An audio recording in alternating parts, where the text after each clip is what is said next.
Olá! Hoje a gente vai conversar sobre um assunto que quase todo mundo acha que conhece bem lá da escola, mas que na verdade foi totalmente repaginado.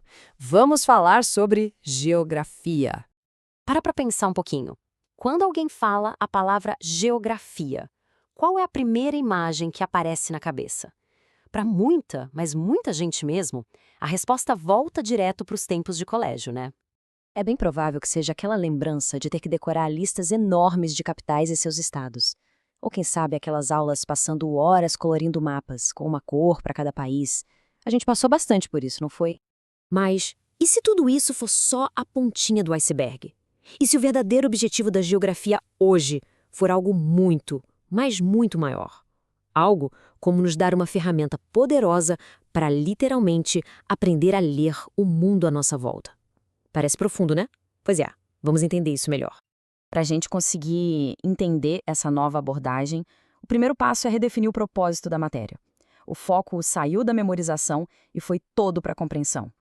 E olha, essa ideia não é achismo. Ela vem direto da fonte, a Base Nacional Comum Curricular, a famosa BNCC, que é o documento que orienta o ensino no Brasil.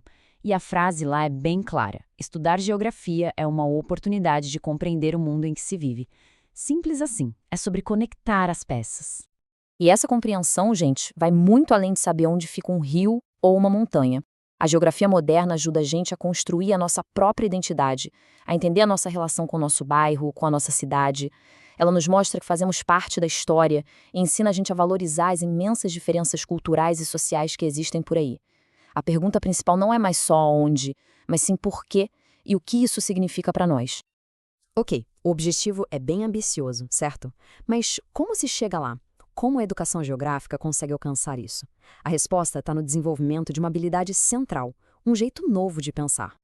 Essa habilidade tem nome raciocínio geográfico. Dá para pensar nisso como um tipo de kit de ferramentas de detetive para o mundo.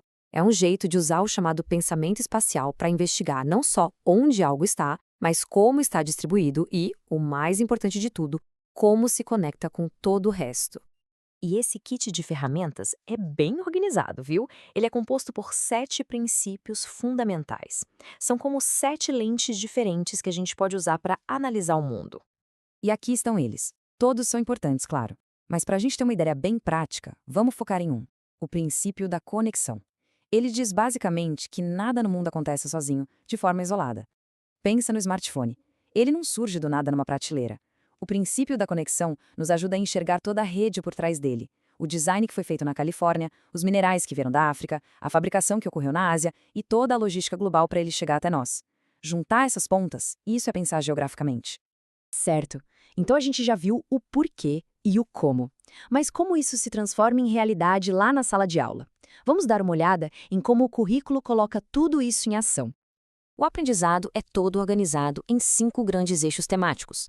Começa com algo bem pessoal, o sujeito e seu lugar no mundo, e vai se expandindo para conexões e escalas, mundo do trabalho, formas de representação e pensamento espacial e, por fim, natureza, ambientes e qualidade de vida.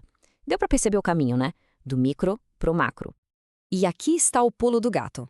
Esses temas não são despejados de uma vez. A complexidade é construída aos pouquinhos, ano após ano. É um conhecimento progressivo, que se aprofunda e se expande com o tempo, como se fosse uma escada. E este slide aqui mostra essa progressão de um jeito brilhante. Olha só, no primeiro ano, a criança aprende a usar mapas bem simples para se localizar no seu espaço imediato. A sala de aula, a casa, usando o corpo como referência. Frente, trás, direita, esquerda. Agora avança só 4 anos. No 5º ano, esse mesmo aluno já está analisando redes de cidades, entendendo como elas se conectam e formam hierarquias a partir de mapas temáticos.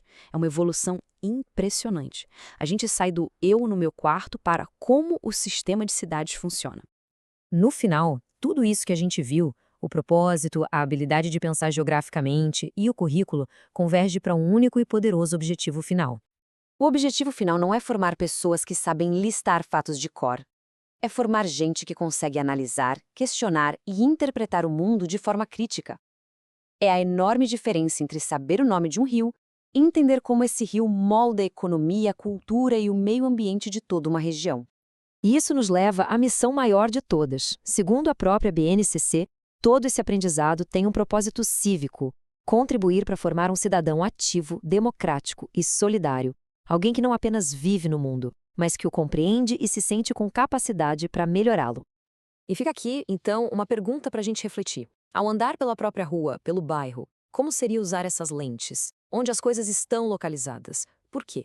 Como elas se conectam umas com as outras? De que forma esse pensamento geográfico muda o jeito como a gente enxerga a nossa própria comunidade? A resposta pode ser muito surpreendente.